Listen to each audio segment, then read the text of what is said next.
Listen, I also am a nonviolent revolutionary. And I say that specifically, intentionally, and deliberately because I am a revolutionary. And I think that we need to actually acknowledge the fact that if we believe that things can just be tinkered at the margins, that the system is basically working, but we just need to make some changes, then you're not a revolutionary. And that's okay. Everybody don't have to be. But I am a revolutionary because I think we need to restructure society. Our social, political, and economic institutions must be restructured because not only are they failing to actually provide for the needs of human beings and Mother Earth herself, these systems are literally destroying the planet that we depend upon for life itself. So I am a revolutionary. A nonviolent revolutionary to be sure, but a revolutionary. And I stand before you as a lawyer by training who has sued corporate polluters, I've lobbied elected officials, I've run for political office myself, and I've been arrested for nonviolent civil disobedience. I believe we have to use every tool available to create the systemic transformational change we so desperately need and so richly deserve in this country. And it is with that I stand before you as the Outreach and Engagement Director for Move to Amend. Move to amend what? Why, the U.S. Constitution, of course. And why? Because the U.S. Constitution is the supreme law of the land. Anybody who is a serious revolutionary is going to have to acknowledge the fact that our current legal system is allowing the rape and destruction of Mother Earth. Our legal system is allowing the exploitation and oppression of ordinary people. In fact, I submit to you, our legal system is not only allowing it, it incentivizes it. It encourages it. And if we are going to be serious about making that kind of transformation, we've got to acknowledge that ultimately, we've got to deal with the U.S. Constitution. The supreme law of the land. This land is fundamentally racist. This land is fundamentally sexist. This land is fundamentally class oppressive. And these huge transnational corporations are destroying the planet. How am I doing, y'all? Yeah. Yeah? And are you in the right spot? Yeah. And is the Green Party the right party for you? Yeah. Just checking. So, power to the people. And so here's the thing, y'all. The Constitution as the supreme law of the land is the problem. And I'm going to actually push a little harder on that and tell you this. The problem is that the legal system itself and the Constitution itself, at its core, is a property rights document. Mm-hmm. It does not actually codify or enshrine human rights at all. You have no right to clean air or clean water. You know, the stuff you need for life itself, you actually don't have a constitutional right for those things. Oh, and I can go even further. Come on in, y'all, but duck up underneath because we got some, I like to say not just the media, right? Because this is people's media, right? This is people's media right here. This is going on Houston Cable Access. Come on in, y'all.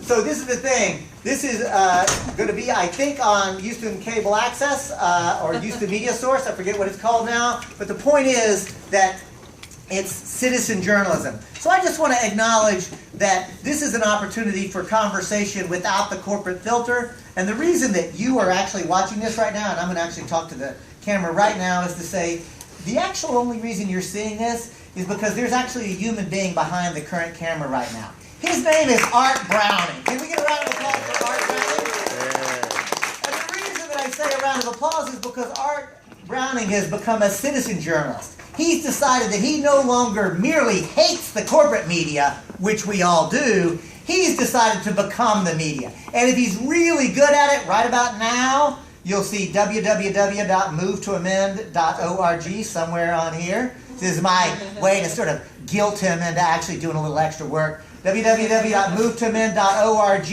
as the place where you can get turned on, tuned in, and participatory with an organization of serious nonviolent revolutionaries taking on the idea of actually addressing the Constitution. The Constitution is a property rights document. It's not a human rights document. We don't actually have a constitutional right to clean air or clean water. We don't have a constitutional right to enough adequate, nutritious food to eat. We do not have a constitutional right to health care or to education or to art and culture or to any of the things that we actually need for an actual vibrant life.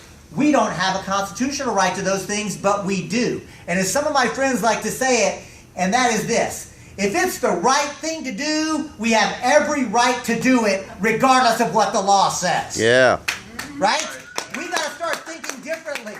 Earth Firsters understood it, right? Direct action gets the goods. If there is an injustice going on, we need to stop it. And that means by all of the peaceful, nonviolent means available to us. We have to stop harm and destruction when it happens. But stopping destruction is not enough. Because if we only ever stop harm and abuse, all we're doing is maintaining the existing racist, sexist, class oppressive, destructive status quo. Move to Amend is suggesting to you, come on in y'all. Move to Amend is suggesting that we need to actually be propositional. What is it that we're actually for in terms of creating a functioning democratic republic? Because I'm going to come back to the Constitution very quickly and tell you this. Not only does the U.S. Constitution protect property rights, not only does it not protect or enshrine or codify human rights, it doesn't even contemplate the rights of Mother Earth. It is not even capable, as a theoretical framework, to think about what the rights of nature might be. So Move to Amend is a place to run a concrete campaign to begin to educate, to agitate, and to organize for a new legal system. Now, our initial campaign is a campaign for a 28th Amendment called House Joint Resolution number 48. I will pass out a brochure with the actual language, but thank you to the public school teachers in my life who have taught me, stop passing out your material while you're talking. Because people stop listening, and I noticed like, oh, they're totally right. They stop listening to me and they read the material. So thank you, public school. Any public school teachers in the crowd? A round of applause for our public school teachers. No doubt about it. So, I am going to pass it out, so don't feel like you have to copy all of this down. You're going to actually get this in writing, but if taking notes helps you process information, feel free to do it. House Joint Resolution number 48 does two things. It abolishes in its entirety the illegitimate, court-created, totally made-up idea that an artificial entity known as a corporation has inherent and alienable constitutional rights. Yeah. Now this is important, y'all, because we'll do a Q&A after the basic presentation. But this is important because corporations are not just exercising power today. They are ruling us. As surely as masters once ruled slaves, as surely as kings once ruled subjects, unelected and unaccountable corporate CEOs are ruling in this country because they're making the decisions. They're making decisions about how our society should be structured. They're making energy policy decisions, healthcare policy decisions, foreign policy decisions. Corporate CEOs took this country into war in Iraq and Afghanistan, right? So we have to address that. And corporate constitutional rights as a doctrine was created by the court, and it allows corporate lawyers to go into court to overturn environmental protection laws, worker safety laws, public health laws. A whole myriad of laws can be overturned in court on the basis that laws designed to prevent corporate harm and abuse somehow violates a corporation's inherent and alienable constitutional rights. I'm going to stop for a moment. As a lawyer, one thing that's really important to understand, a corporation is an artificial entity. It is a construct. It is only created under the state chartering process. A corporation is only what we collectively say it is under law. You know, there's a corollary to that, right? So if a corporation is only what we say it is, we can say what it is. You know what else we can say? What it ain't. What it ain't. We actually have the authority to define what this tool can or cannot be. And I want to tell y'all, I am not anti-corporation. I'm not. I don't think that's a useful way to talk about it, right? Because a corporation is a tool. Nothing more, nothing less. And for example, can I use you as an example, sir? Go for it. What's your first name? Jack. Jack, I want you to imagine for a moment that Jack is a houseless person. Sadly, Jack does not have a house to live in. But luckily for him... apartment. No, you don't have a house at all. You're houseless. In my scenario, you just sat at the wrong spot, Jack. Jack does not have a house to live in, but luckily for Jack, I have a hammer in my hand. I am a skilled carpenter, and I'm building a house. You can just go up underneath. That'd be cool. So I'm building a house, right? And so as I build this house, luckily, Jack, I'm good at this. So you're going to have a house to live in, right? And it'll keep the spring rains off of you. It'll keep the winter snows off of you. I'm good at this. So is this a good hammer right now, Jack? There's no hammer there. So, y'all, this is a good hammer right now? Right, here I am building a house. Yay, good tool, right? So now I want you to imagine the same scenario. I have a hammer in my hand, but now my intention is to bash Jack's skull in. Now, is this a good hammer? No. It's a trick question. The hammer's not good or bad. Say it louder. The hammer's not a moral actor. It's not good or bad. The hammer is not a moral actor. The hammer is not good or bad. The hammer is a tool. A corporation is not inherently good or bad. The corporation is not an actor. The corporation is an artificial entity created under the political social construct. Corporations actually can be put to good and noble uses. In fact, the word corporation comes from Latin because the first corporations ever created by clever human beings were done to do things. For example, y'all heard this phrase, all roads lead to Rome. Mm-hmm. I bet some of you even say it, right? 2,000 years later, we still say that. Check it out. That road system was built, designed, and operated as a corporation. Likewise, the aqueduct system that those Romans used to move water all across the Italian peninsula without electricity.